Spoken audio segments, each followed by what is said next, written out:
अफसा कोमल senior anchor person भी हमें join कर चुकी हैं। अफसा, एक बड़ी डेवलपमेंट हुई है, वफाकी काबीना का हमने देखा इजलास हुआ और अब बाकायदा तौर पर TLP पर पाबंदी आयद कर दी गई है, क्या कहिएगा? ये बहुत ही इम्पोर्टेंट डेवलपमेंट है और यकीनन जिस तरह के मुजाहरे हुए ये सिर्फ इस बार नहीं हुए, पिछले कई साल से मुसलसल हमने देखा कि एक मखसूस किस्म का रवैया था।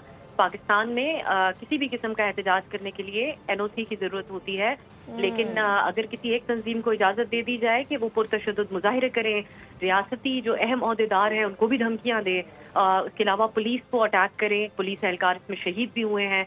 लेकिन ये सिर्फ एक वाकया नहीं है, इसका एक फुल बैकग्राउंड है। इससे पहले भी जब जब मुजाहिरे होते रहे उसमें पुलिस एहलकारों को भी निशाना बनाया जाता रहा और सरकारी अमलाक को भी। इस बार पंजाब हुकूमत ने एक्शन लिया और इसकी मंजूरी वफाकी कैबिनेट की तरफ से अब दे दी गई है और काबीना की तरफ से कार्रवाई के लिए वजारत दाखिला को मामला भेजा गया। आर्टिकल 17(2) के तहत 15 दिन में इसको सुप्रीम कोर्ट भेजना होगा। तो मेरी नज़र में ये बहुत ही इम्पोर्टेंट है क्योंकि पाकिस्तान की इस वक्त रियासत का एक ओवरऑल जो मौक़िफ़ है कि किसी को भी रियासत के खिलाफ इस तरीके से धमकाने की और कार्रवाइयाँ करने की इजाज़त नहीं दी जाएगी। और इन एहतजाजों का जो हम तरीका तर्ज अमल देख रहे थे उसमें यही नज़र आ रहा था। और इसके अलावा ये तो हम इनको पुरतशद्दुद मुजाहिरों के ज़ुमरे में देख रहे हैं जो अभी रिसेंट वाक़यात हुए हैं इस पाबंदी को, लेकिन आई थिंक इसका एक ब्रॉडर तौर पे भी हमें देखना चाहिए। पाकिस्तान की सोसाइटी को रेडिकलाइज करने के लिए, इसमें इंतहा पसंदी फैलाने के लिए, नौजवानों को एक तरफ राग़िब करना, ये तमाम चीज़ों को मद्देनज़र पहले भी रखा जाना चाहिए था, लेकिन अब इसके ऊपर ये कार्रवाई की गई है।